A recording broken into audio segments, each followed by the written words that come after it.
Good evening to you and welcome to The World Today on Channels Television. I'm Cynthia Ara. Here are our top stories. Now, the situation in the town of Ferguson is so intense that the U.S. state of Missouri has resorted to calling on the National Guard to prevent protests from further escalating as regards the shooting of an unarmed black teenager by police. An independent autopsy has found that the 18-year-old Michael Brown was shot by a Ferguson police officer 6 times, including twice in the head. The mother of Michael Brown has called for the arrest of the officer who killed her son on August the 9th, and he has been suspended pending a full investigation.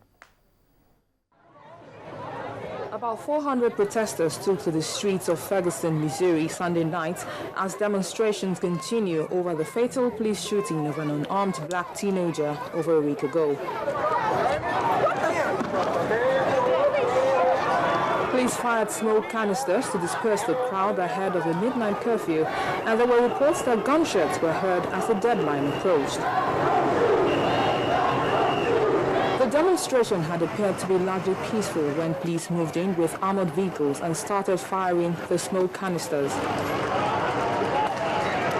The police faced coordinated attacks, including gunfire and Molotov cocktails during protests over the shooting of a black teenager, and defended the use of tear gas to try and quell the violence.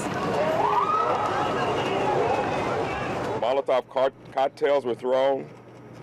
There were shootings, looting, vandalism, and other acts of violence that clearly appear not to have been spontaneous, but premeditated criminal acts designed to damage property, hurt people, and provoke a response.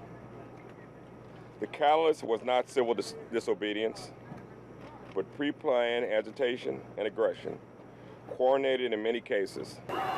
Hundreds of protesters fled to safety after authorities fired tear gas and canisters of smoke to disperse them hours ahead of a planned midnight curfew in the 10th St. Louis suburb, where 18-year-old Michael Brown was shot to death by a police officer on the 9th of August.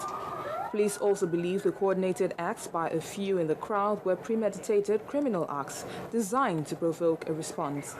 There were multiple additional reports of Molotov cocktails being thrown. Police were shot at. Makeshift barricades were set up to block police. Bottles and rockets were thrown at police. Based on these conditions, I had no alternative but to elevate the level of our response. For those who would claim that the curfew was what led to tonight's violence, I will remind you, this incident began before 8:30. 3.5 hours before the curfew was to have started last night. We are all determined to restore peace and safety to the people of Ferguson, and I believe the continuing resolve of the good people of this community will ultimately triumph over the few people bent on violence and destruction. Later in the morning, Missouri Governor Jane Nixon signed an executive order that will allow the deployment of National Guard troops to Ferguson. U.S. Attorney General Eric Holder had ordered a federal autopsy on Brown's body to assure the community there will be a full investigation into his death. But the New York Times reports that a private autopsy had found that Brown was shot at least 6 times, including twice in the head. Now, during the course of this bulletin, I'll be joined by the Voice of America's Chris Simpkins, who is live in Missouri, and he'll be telling us more about that incident.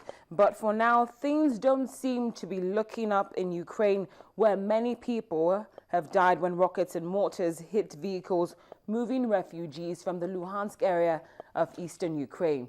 Ukraine has blamed pro-Russian rebels, but they have denied carrying out the attack near the village of Novostivilivka. A rebel news outlet reported a heavy exchange of artillery fire in the area, and Ukrainian forces have moved into the outskirts of rebel-held Luhansk, where basic supplies are running out. Another military spokesman said people had been burned alive inside of their vehicles, but another spokesman for the rebel, self-proclaimed Donetsk People's Republic, denied that rebel forces had attacked the convoy. There's been sustained artillery shelling of the city of Luhansk, where civilians are suffering chronic shortages of water, food, and electricity. Hundreds of civilians are fleeing the city every day as Ukrainian forces edge into Luhansk. Now, there are conflicting reports about whether Kurdish Peshmerga fighters and Iraqi troops have fully retaken Mosul Dam from the Islamic State, that's the IS militants.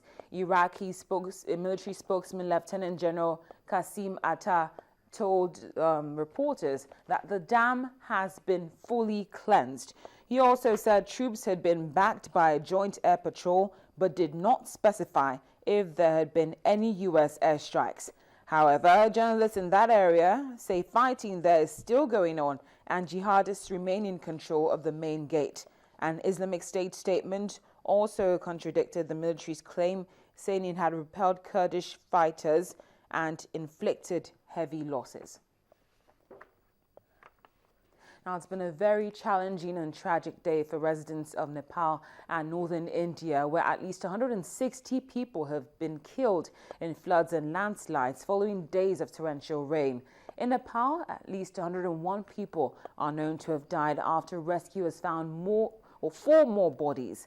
More than 130 people are still missing at the moment.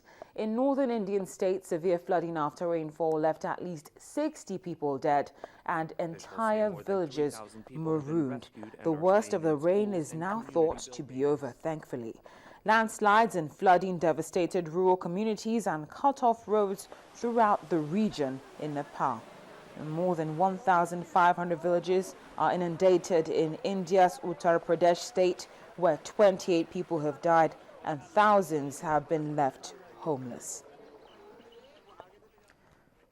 Well, unfortunately, we're still talking natural disasters, and 2 foreign tourists are still missing after a boat sank off the coast of eastern Indonesia during the weekend. 20 foreign tourists, an Indonesian guide and 4 crew were on board when the boat foundered near the Sageng Api, a volcanic island off Sumbawa. 10 people were rescued initially and another 13, including all the crew, were found alive this morning. They are being treated in hospital for trauma and dehydration as a result, or as the search continues for the remaining 2 people. The Indonesian military has joined the search to find the 2 remaining tourists, a Dutchman and an Italian woman. Speedboats and a helicopter have been deployed, but authorities are saying that rescue efforts are being hampered by bad weather and high waves. Officials also say the incident took place when the boat sailing from Lombok Island to Komodo Island hit a wave that was 3 meters high and crashed into a reef, and it sprung a leak which caused the sinking. Well, after the break on The World Today, we take a look at how the people of Uganda are handling the Ebola virus. We'll have details for you shortly. Please stay with us.